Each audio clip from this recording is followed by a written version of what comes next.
So how's your morning been? What's been happening this morning, this day? It's been a good steady morning in the gym. We've done a basic life support session with the full team, which is quite good. It's always good to have that as part of the team. And it was part of the money that we raised doing the Kilo Marathon. We used that. So we got the defib, we got new pads and stuff for it, got it all kind of serviced, if you like.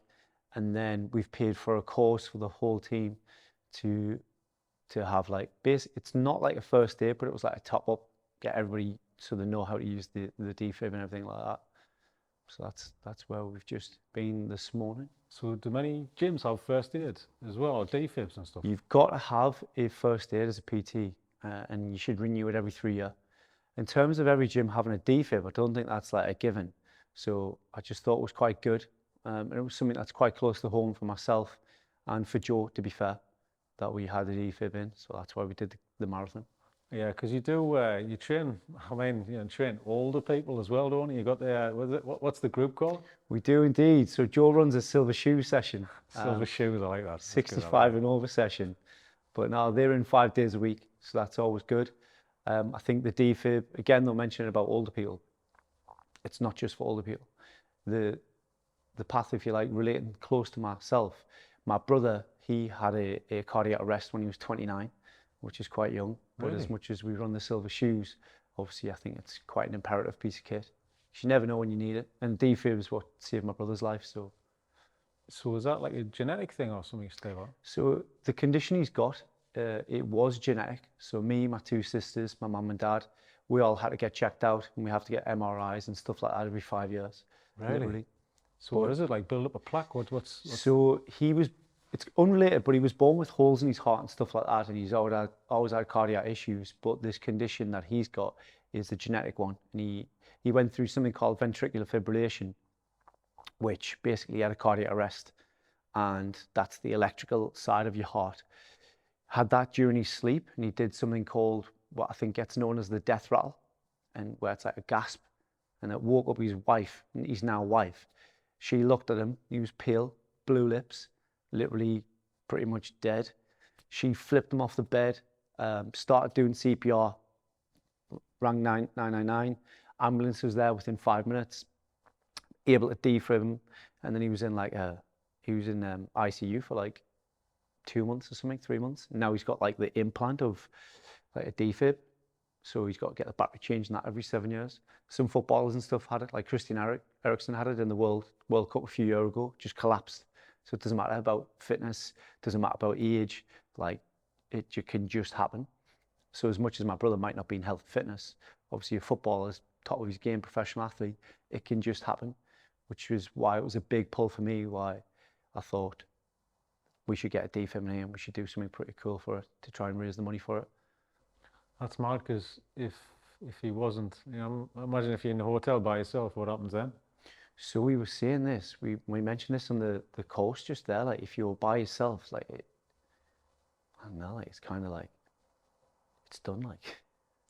What did he think about that? Does he think about that or not? So my brother went through, I think there's 2 different ways you can respond when you've came back to life, so to speak. And I like to think that I would be right, second chance at life, second bite of the cherry. I need to make a real go at this.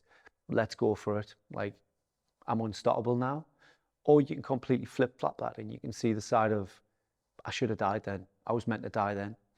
And unfortunately, my brother will not mind me saying, he went down that path for some time after that.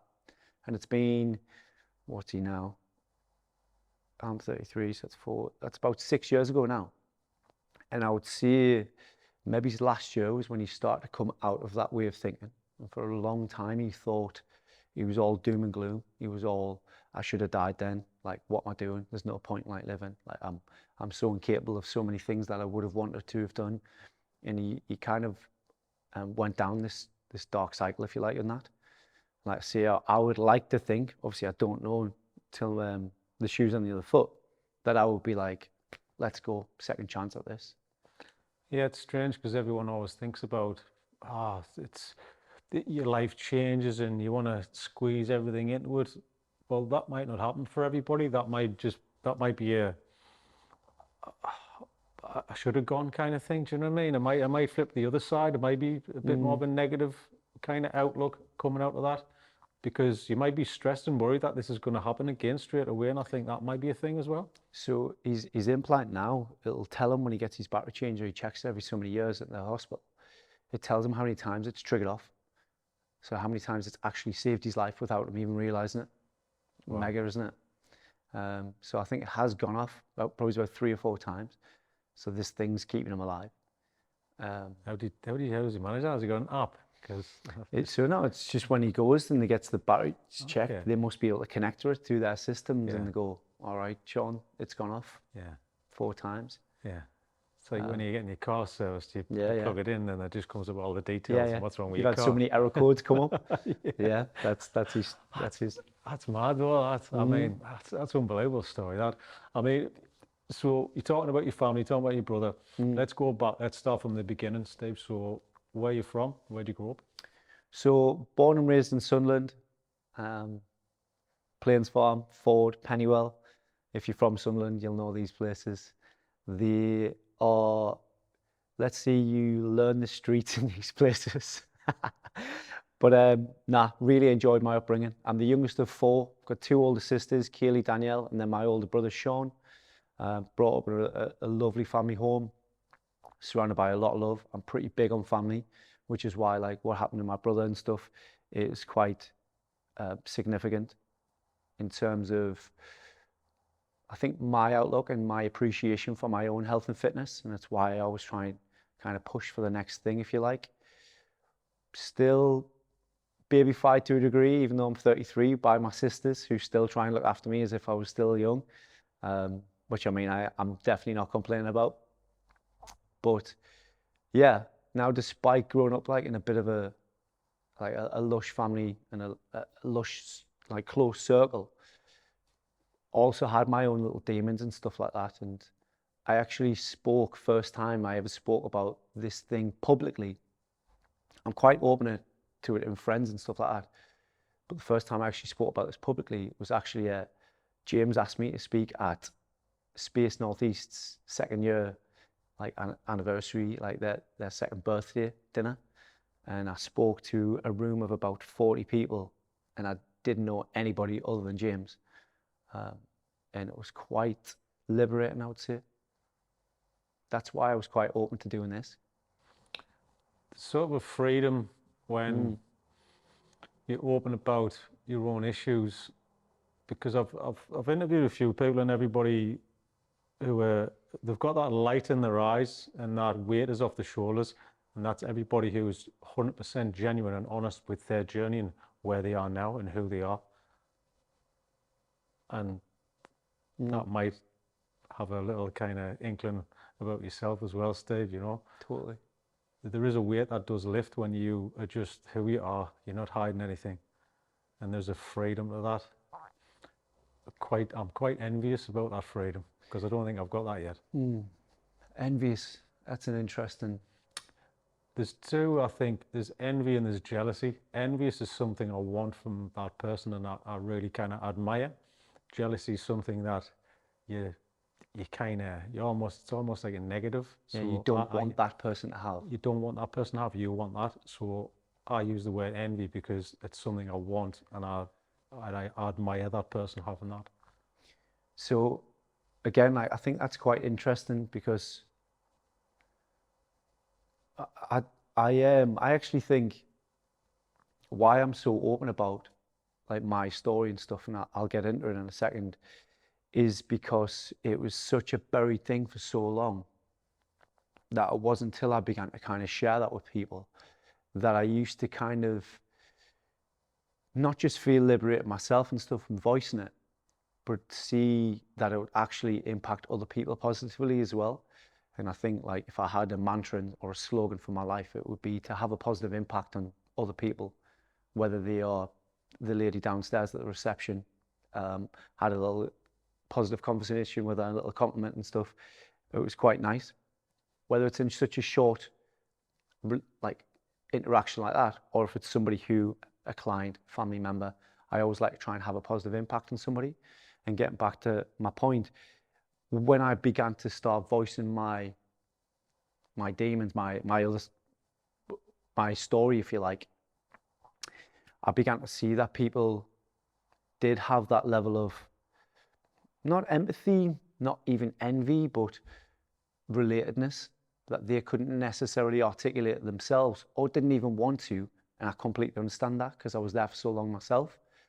But I think the person I am, what I stand for, and I think how people might look to me, I'm in a position where I feel like I should share my story. I feel like people could relate who don't necessarily want to relate. I know when I spoke about it at Space Northeast, people came up to me afterwards and they were like, "You've just told my story and I've never heard it told before." And it was quite moving.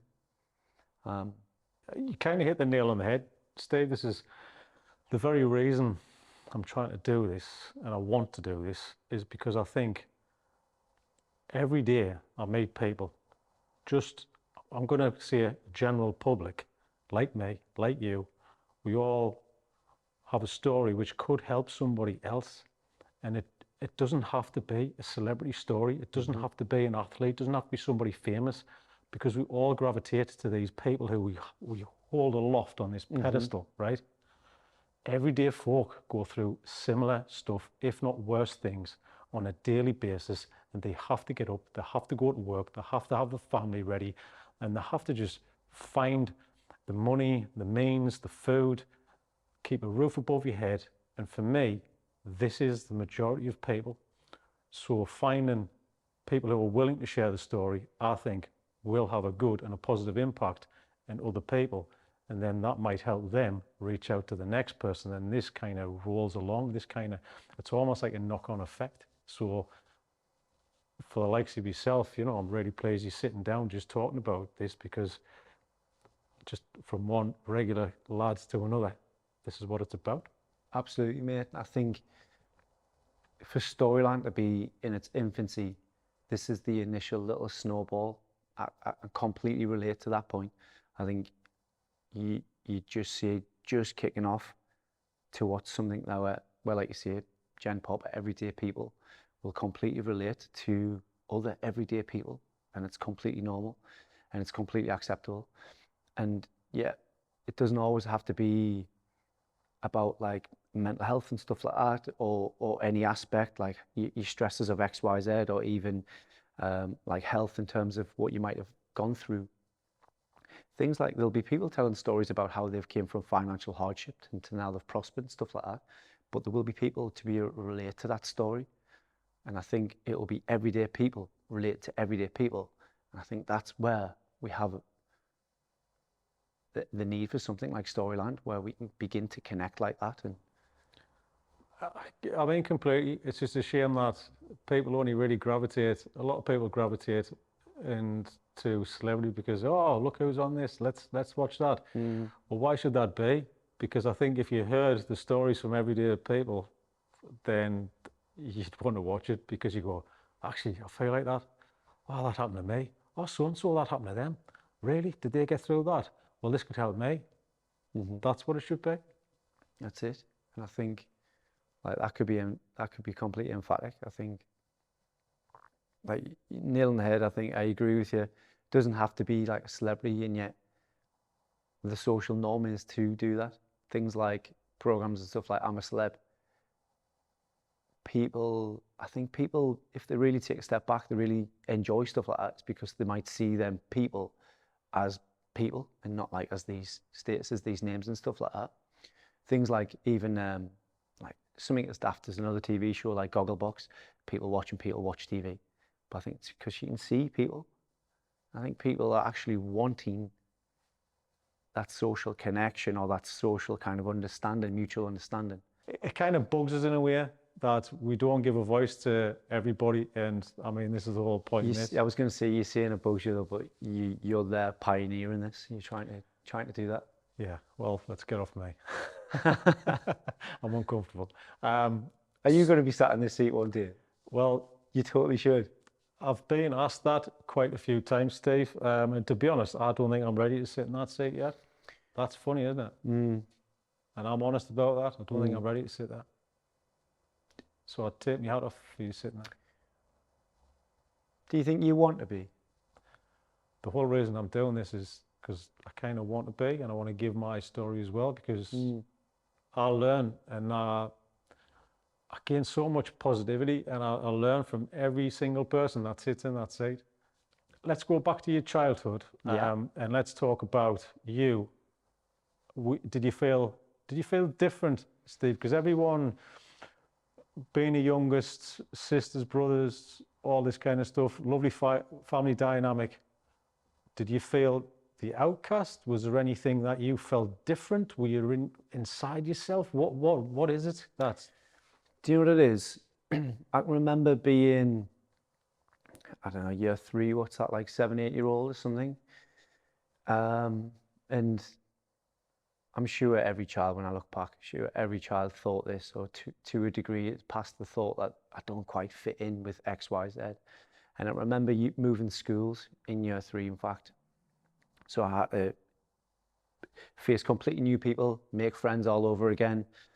I then went to secondary school, but all my friends from junior school went to a different school, so I had to make friends all over again. Same thing, rinse and repeat. And I think at the time, like, that was tough, and never really felt like you belong in a select group of friends. And even still now, I've got 1, maybe 2 friends that I would consider like close friends from that young age, but never really had like a good circle, I think, that I really felt like I belonged to. And I think that's important. And I think even just speaking now, you know, flashback to when I was in junior school, like, I remember feeling a little bit different because I developed this, as I understand it now, as a bit of a coping mechanism and stuff like that. And I never really understood why I did it. I knew that I shouldn't have been doing it, and I knew that I was kind of ashamed about it. And it was like self-harm, and it was in the nature of, whether you want to crop this bit out or not, or anything like that, but to be completely honest with it, I used to use a little sharpener blade, and I used to always make sure I had one on me, because I didn't know whenever I might need it. And when I say I need it, it was like the best way I can describe it is, if you can imagine like a pressurized container, or like a can of Coke or something like that, and you pop the lid and you hear that or that relief of pressure. Self-harm initially started off for me like that. That's what it was. And it was just a sharpener blade, and it was just like on somewhere where nobody would ever see, like inside of my thigh, because I knew that I shouldn't be doing it. I knew I was ashamed of it, but I knew that it gave me kind of like a sense of calm, a sense of relax, a sense of like pressure reduced. Never really understood it. All the way through secondary school, I kind of then just developed my technique, if you like, for want of a better way to put it. Nobody ever really knew. I always used to be able to put a mask on that I was this guy who was always positive, always up for a laugh, would bounce between crowds, again, never really belonging, I felt like, to a set crowd. Do you felt you just kind of try and fit in all the time, Steve? Yeah, and it wasn't until I was probably about 23, 24 where a kind of a wave just erupted, and we'd been to a cousin's like engagement party, and it was me and my mum in the car. And again, I'm fasting forward years and stuff like that, but it kind of just built, and I literally just broke down to my mum. And I remember being like, I just don't know who I am. I feel like I always put on a performance, depending on what crowd I'm in, whether I'm in front of this family, these friends. I always put on a performance. I always put on a different mask to be able to belong to XYZ crowd. And I was like, I just don't know who I am. And I was 23, 24, and I remember getting chewed up because you have this expectation when you're 24, you should have an idea what career you want to go down. You should be thinking about having kids, nearly married, something like that. I had all these depictions of what a successful life should be, and I had none of that in place. And I remember feeling like completely lost.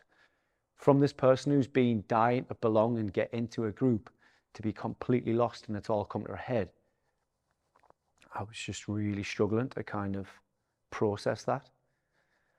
I think it was probably, looking back now, it was probably a bit unfair on my mum. She just didn't know how to react. And she immediately told one of my sisters. And I remember feeling like betrayed initially by that. Like, Mum, it's took so much for me to come out with this, to open up to you about this. And you've straight away gone and just told somebody. So I remember feeling a little bit betrayed by that. But then I think now I've processed that again. She wasn't equipped and she didn't know what to do and she wanted to help me. And my sister Danielle, she came and spoke to me. And she has done since, really, comes up to me and helps talk and gives me different coping mechanisms or coping strategies, healthier ones if you like. And yeah, and even at 33 now, so again, jumping another like 10 years or so, I would say like this year, 2024, is literally the first time I've gone through nearly a full year, because the year's not quite out yet, without self-harming since I was 10. What's kind of allowed that to happen or to be a thing, and I'm not sure, a multitude of things, no doubt. But even like to last year, like still just revising my method, if you like. And as much as I'm quite open and stuff about being able to talk about it, and this is what I mean, I'm sure other people can relate. And I feel like I have a duty to be able to share this. Yeah, I remember even speaking to my older sister, Kaylee, saying like, I would love to share my story, which is why I'm quite grateful for this. Whether this is the content you want or you may use, I don't know, but wanted to do something like this. And my sister's reaction was she didn't want me to be vulnerable. She didn't want me to share this story. And I think that's from a protective side from her. But there's a big pull in me that's like, I have a duty.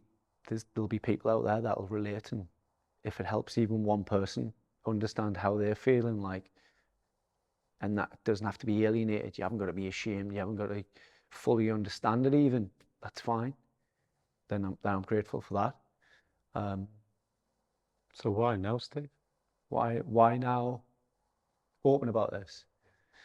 I think opportunity came up with yourself. Again, I'm not even sure if this is the content you want, but this is part of my story, so it's part of my story. I think, like I say, 2024 being the first year that I've not self-harmed or anything like that. Trying to understand even as to why is that. Maybe I'm stronger now, so maybe now's a good time to do it. It all came like ahead, I would say, last year. And I'll be perfectly honest, like, as much as it's been nearly a full year, maybe it's the last month or two, like my mood's been really low. And I think it's because it's approaching, like an anniversary of what I would consider like the climax of the whole saga in my mind. Yeah. And basically that climax was, it was Christmas Eve last year. And basically like I completely lost sense of who I was. It was probably like what I experienced when I was 23 and I broke down to my mum 10 times. I've heard people talk about people having, like I'd never previously had suicidal ideology, but it's literally all that was on my mind like last year. And like this time last year, I was like planning it basically. And it's weird to even hear myself say that now. And I think unless you've been in that state of mind, you can't fully understand that state of mind. Even I don't fully understand it, but I can just kind of describe how it was for me. And it was almost like tunnel vision, that I'm surrounded by this loving family. I have got loving people around me. And yet I felt completely alone. I felt like the best out for me and all these people around me would be me out of the picture completely. And do you know what it is? I do understand people who go, well, that's so selfish, or how can you do that? You're not thinking about the impact you're having on other people. No, you're not. Like, you're not. You're just thinking, this is the solution for me. I'm pretty sure this is probably the best option for everybody else. You're not even thinking to a deeper layer, or at least I wasn't. It was just that that's the solution. I couldn't see any other way. I was in a tunnel and there was absolutely no light at the end of it. If I could see where I am now, back then, that would have been a glimmer of light, but I couldn't even picture that. And basically it came to a climax, like I say, on Christmas Eve last year. I knew Lauren, my wife, was at work. She was on a long day. I knew that when she came in, she'd go downstairs, she'd greet the dogs. She'd be downstairs 20 minutes with the dogs before she even came upstairs. Yeah. Basically, we've got like this loft hatch where the bottom few steps kick away. So I had it literally all planned, laid out. And then I remember waking up on Christmas Eve. Lauren had gone to work by then. And yet I had this like massive pull of, Steve, this is not you. This is not your story. This is not how you go out. You're not going to be in other statistics. I was just like, fuck that. That is not me. That's not how I'll go out. That's not how this ends. I was playing like hypothetical conversations of, God, can you believe what happened to Hoggy? God, as if he did that. Like, you would never have thought that. I was playing these narratives in my head. And I was like, I'm not going to be that conversation. And I actually contacted a helpline and spoke to a lady called Rosie for like an hour and a half. And she was asking me things that would caught me off guard a little bit. And it was like, talk to me, give me as much detail as possible. Like, how did you plan this? Or talk me through it as if you were going to go through it. And I remember being so startled by like, what a weird thing to be asking me at this time. And yet when I was starting to voice it, I think she was obviously skilled at what she did. It made me really kind of go, that's madness. Like, no way is that going to be a thing. No way is that going to be you. Is that because you were speaking aloud and you were actually I think telling so. this to somebody else? Because you'd only have thought about this in your own head, haven't you? You've not externalized it at all. Completely. And I think whether she was a stranger, whether I said it out loud to myself, like, I don't know, like, if that would have been enough. But I think just literally voicing it, that's when it all kind of just hit me. And yeah, I would describe that as the climax. Basically, then after that conversation with this lady, I contacted Lauren. I kind of gave her a brief description of the situation. She must have immediately contacted my sister, Danielle, because she was like, burst through my door within about 10 minutes. And she was just like, you all right? Basically, let me know that she knew the situation, but she didn't want to put any pressure on me to explain the situation. And like I say, I think from there, I made some big decisions. I've had some big changes in my life. And I don't know, maybe to answer your question of why now, why speak about this now, I feel probably stronger now from it. The first time I explained that whole story was like, it was to a group of strangers, and it felt liberating again then, even more so than this initial conversation with this lady. And it feels liberating again now, to be fair. Does it feel the more you talk about it, the more over it you are? Yeah, I think so. I think that's what I mean by liberating. I think it's shackles off. It's like the load is off. I don't have to bear it as much. I'd lie if I said it meant completely off. And I actually, to be fair, I had a conversation with Joe last week or the week before, where I've come to like a level of acceptance that I'm accepting that this is probably going to be part of me like forever. This I don't want to say darkness for want of a cliche, but I mean this storm that brews in my mind. Have you always had these thoughts, Steve? I think so, Since teenage years, or since probably younger. really? So to answer one of your original questions, did I always feel that I was a bit different? Probably. I think even opening up about that as like a 10-year-old, you'd have been, even then you'd have been told, nah, stop being daft. So I would never have opened up about anything like that. Did you have any sort of suicidal thoughts when you were younger? Nah, I think they massively developed last year. Like never really like thought it through until last year. So was the self-harming just enough to get you through, was it? Probably just enough to get me through. And how do you know how to do something like that if you've never seen anything or heard of anything before? I don't even know if I can answer that question. I wouldn't even know. The issue is as well, I don't want to sound like, you know, I want you to describe it and promote this thing. I completely don't, but I just, I'm trying to understand, like, that pops into your head, how? So if I can describe this as, like I said, as a storm, if you can picture this big dark storm brewing in the distance, you're like, all right, it's coming.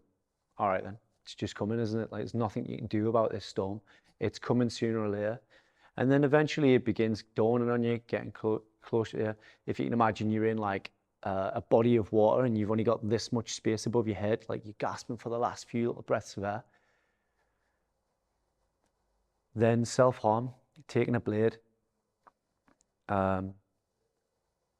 which I know isn't the right thing to do, and which is why, like I say, when I've said I revised my method, I would use like a razor blade, like a shaving razor blade, because they cut the easiest. Probably want to cut this bit out, but and then I used to just do like a quick cut. Didn't have to be deep, it just had to be enough to kind of, this body of water that I'm beginning to suffocate in, it just dropped it a little bit. It wouldn't get rid of it completely, never really did. But then even after that, I know I would immediately then begin to treat. So I'd be like, right, clean it up, put some gauze on it, try and get it to heal as best I can. I just needed that little. It's a massive first step. That to do something like that's a huge first step. It's almost like you're standing on the edge of a cliff. Can I make that jump? You know, the kind of into the water, and it's that first step. So, what's going through your head to make that first step? I think initially, again, like I'm not even sure what started it when I was younger, but to give you that first step when, in my most recent memory, it's this storm's coming. I have previously tried to just endure it and just be in the storm and have all of this internal dialogue to just completely compress me, and just be less and less who I am, less and less of the person I enjoy being when I'm around people, more and more inverted, like just completely isolated in myself. I would cut myself off from anything and everything. Even being younger, I just wouldn't socialize with the rest of my family. I just locked myself kind of being in my room and just being like, probably like playing a PlayStation or something like that, just to kind of bury my head in the sand and then to try and endure this storm. And then discovered that actually I can get rid of this storm by relieving this pressure. Like I say, initially it was just cutting my thigh, just where nobody could see it. And I feel like when I developed the method, I knew that if I could see it, so it was on my arm, on my chest more recently, it gives me a bigger, it dissipates that storm bigger. But But So do you get, obviously you must have got used to it over these years because it was quite a long time you were doing this as well, Steve. I think used to it and probably reliant on it. I would almost go as far to say, oh, I can see there's storm brewing. I'll tell you what, like when it gets near, I'm ready for it. I'm quite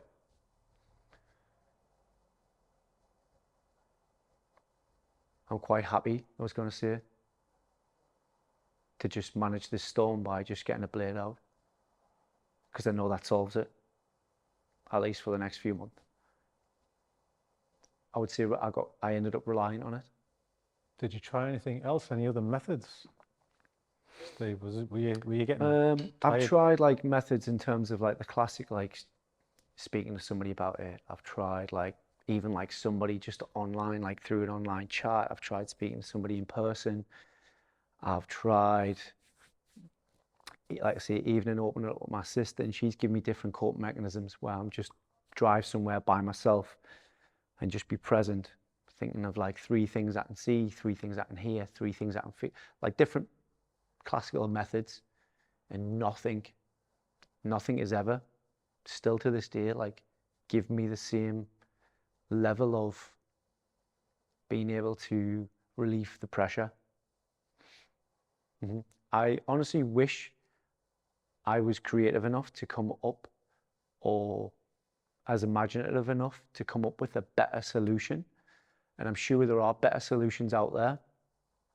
I just know that I've not got that or not found that, and nothing quite works as emphatically as it does. Which again, as a 10-year-old, didn't really understand why I was doing it, or what, or that it was pushing this storm back. As an adult now, I do understand that concept, and yet, let's say as recently as last year, still find myself relying on that same tool. So when did this stop? Did this stop on the Christmas Eve when you decided you were gonna? Christmas Eve hasn't happened since then. Was that the turning point, Steve? Hopefully, it has been so far. And was that because you've been open with the thoughts in your head of the darkness that you've been feeling by kind of speaking out honestly about what you'd planned to do? Because that was such an extreme moment in your life. Do you think that's kind of moved you on from needing that?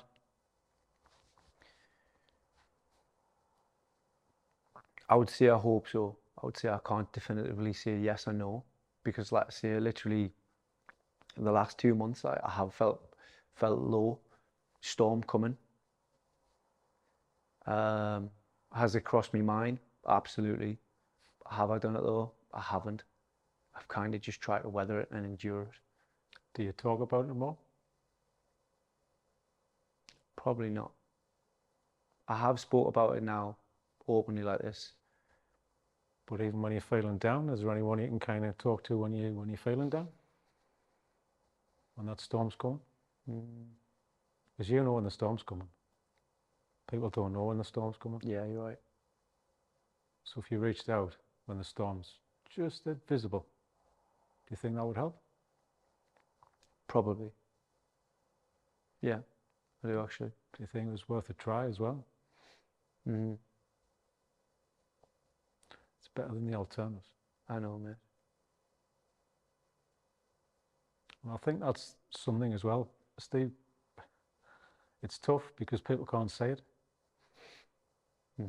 especially in men. Massively. We pull the plug too quick.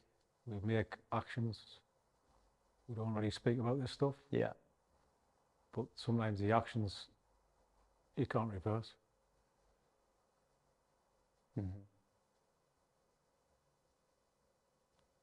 So where are you feeling now? You seem to be in a good place, though, Steve, you know? I know it's manageable. I know you're doing it and it's manageable. Everything's management, right? But you do seem a bit more open and honest when I see you, you know? It looks like there's a light in the eye, you know? I would definitely say that. I think if you saw me comparable to last year, I'm completely uplifted. I would agree with that massively. I was literally, I must have been like, well, I was a complete shell last year, how I operated day to day. Yeah, I don't even know how I did it. Long days and Because people just think, he's in the huff, let's leave him alone. stuff like that. Like, It's sometimes the opposite, isn't it? yeah, yeah. It's sometimes not what you need, but how do you approach that, you know? Do you see it in other people as well, Steve? I think so. I think you can see glimmers, and I think that you need to be mindful of how you approach it. Or a lot of people, you have to allow them to be the one to initiate it. I'm only saying that from my experience. Like I say, I think if someone tries to pull it from you, it's so easily to just withdraw and just close that book.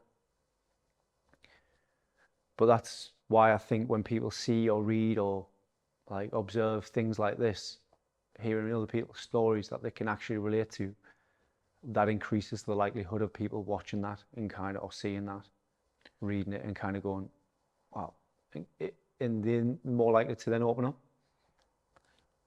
What's changed in your life in the past year, which you think might have had a positive effect? I know you've done a shift with work, and is there more of a community space at the gym now? Massively. I think where I work now, it massively aligns a lot more with my own personal like values and stuff like that. I do care a lot about people, and I think where I currently work now, it's very people orientated. That's what matters. It's not always about, largely not about like the success of Wheelie, but the success of the gym, the success of anything that the gym might actually achieve, but it's more about what the individuals might actually achieve within that space. That aligns more with me. Like I'll probably never be like this, like remembered beyond 3 generations. But I think the impact that I have on people who I come across daily and stuff like that, that's what's important to me. And I think where I currently work, they have similar values to that. Like the people are what matter massively, first and foremost, indefinitely. That's something I align with. And I think when that aligns with more of who I am, how can that not just breed a little bit more of a positive side to me? I think when I'm the best version of myself, like you'll only benefit from somebody if they are the best version of themselves. Do you know what I mean? But you've kind of moved on, you've changed your life, made some important choices in the past year, which have kind of helped that as well. But that's because of you. And so what is that in you that have driven you to a positive change this year, Steve? I think I made some big decisions at the end of last year and the start of this year to shift the path I was heading down. And I picked myself back up and put myself onto a truer path that I belong, or I feel like I belong on. And I think that's one where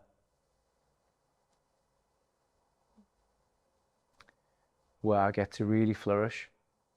Were these issues that were underlying which didn't want to admit that were there? Were those issues there then? Yeah, kind of before that. Was there something inside that was kind of just you were pushing down and you didn't want to admit, Probably. which kind of exacerbated that time this time last year? You know, was it something just because there's only so much somebody can take, and if you're accumulating and you're stacking up all the negative things and all the pressure inside you, then something's got to give, hasn't it? So do you think there was a few issues you weren't being honest about with yourself? I think so. I think I deserved more. I think and I accepted less, I was beginning to be labeled as something that I completely like, I'm so passionately like not. And that began to really like chew me up, and I began to like really lose sense of who I was. Yeah. You've been doing this quite a long time, Steve. You sound like you were doing that as a kid as well. You're trying to fit in. You're trying to please others. Do you know what it is? My sister said the other day, actually, she was like, some people are givers and some people are takers. And the problem is that takers don't have a limit. And if there's a taker associated with a giver, the bigger problem is givers don't have a limit either. So when you align a taker with a giver, like, it's only going to consume. And I think I experienced that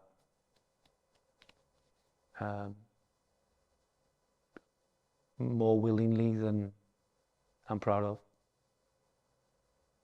Yeah. I sacrificed a lot of who I was. I sacrificed a lot of what I knew, of who I knew I was.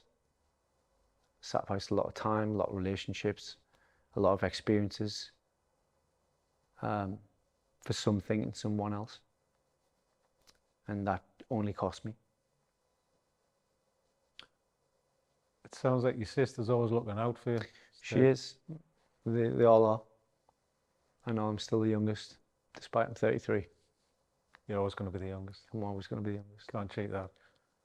So, do you find it's easier to open up to females than males because of your sisters, or is that a thing?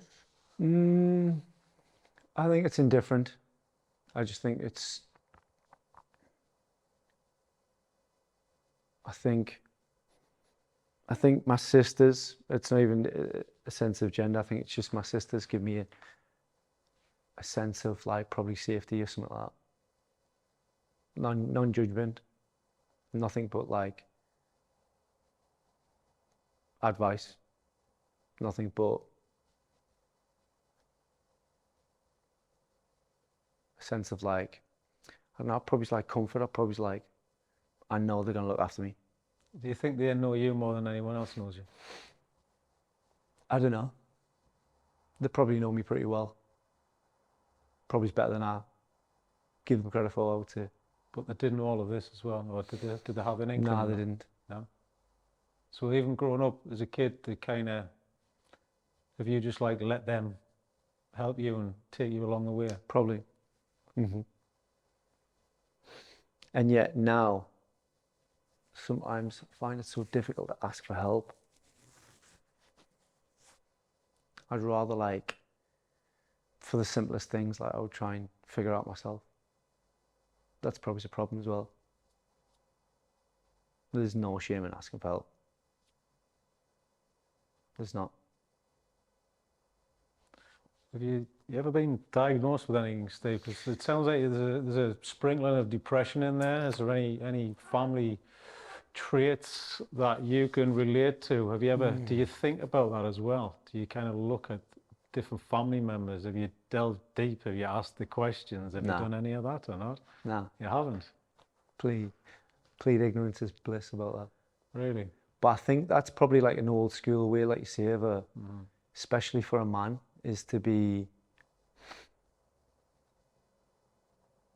and this is what I mean, I think this is why it's important to like tell me story and stuff like that, because it doesn't have to be like man up, it doesn't have to be like just get a grip kind of thing.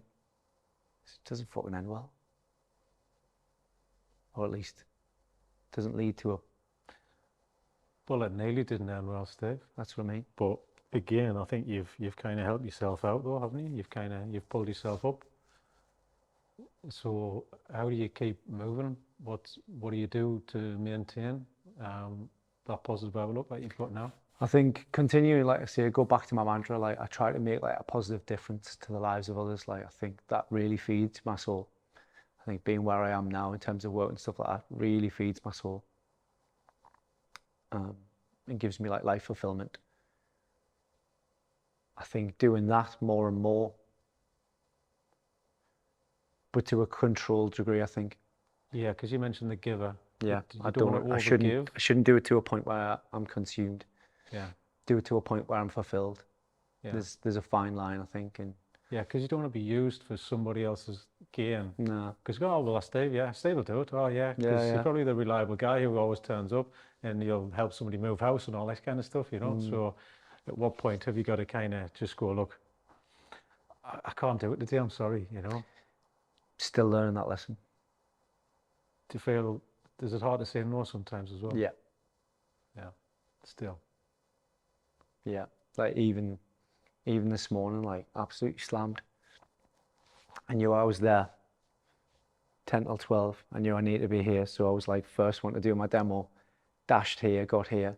I know I've got a client soon, and I'm like thinking I need to dash there, and then I've got to do this later. Yeah, Well, as you've got to go and help somebody else, um, put your cape on and fly out the window, Steve. cheers, mate. Thank you. I just want to give just that final message to somebody out there who is possibly going through a similar thing. It's your message. Say whatever you like. I think it's important to appreciate yourself. I think it's important to fully acknowledge your worth. And sometimes when there is like a storm brewing, like it is important to know like that this too shall pass. That's something that somebody once said to me, and it's something that I do think about when a storm is brewing. So yeah, this too shall pass. Thanks, Steve. Lovely. Cheers, man.